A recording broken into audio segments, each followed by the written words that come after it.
एक कलयुग में समाज कैसन हो गई एकरा पर कभी एगो भाव लगौले बाणे लिखताणे कैसे का कहताणे। हे विधाताई कैसन समाज हो गईल, हे विधाताई कैसन समाज हो गईल।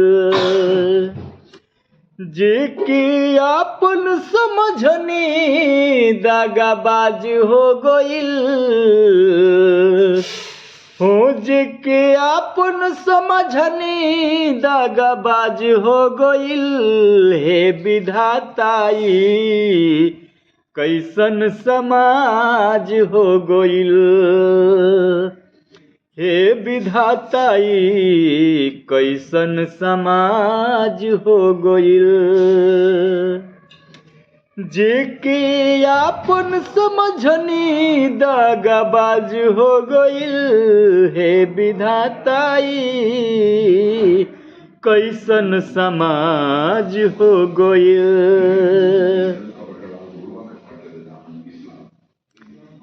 कृष्ण सुदामा जैसे कहाँ बा मिताई,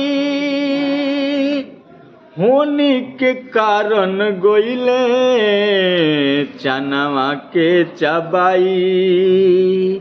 सुदामा जी जानत रहले जे चना बहुत कष्टदायी बा, अगर हमार मित्र कन्हैया खा दी है तो उनका बहुत तकलीफ होई।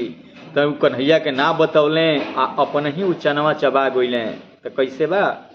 हरे कृष्ण सुदामा जैसे कहाँ बा मिताई, होनी के कारण गइले चनवा चबाई, चनवा के खाई। बदला में भिखारी सर पर ताज हो गइल, अरे बदला में भिखारी सर पर ताज हो गइल। जेके आपन समझनी दागाबाज हो गइल, बदला में भिखारी सर पे ताज हो गइल।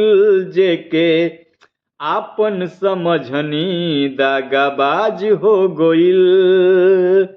हे विधाताई कैसन समाज हो गइल। आपन प्यारी नारी पति पर शक करत बाड़ी, आपन प्यारी नारी पति पर शक करत बाड़ी। बबुआ बचूप बहू देत बड़ी गारी बाड़ी, अरे बबुआ बचूप बहू देत गारी बाड़ी।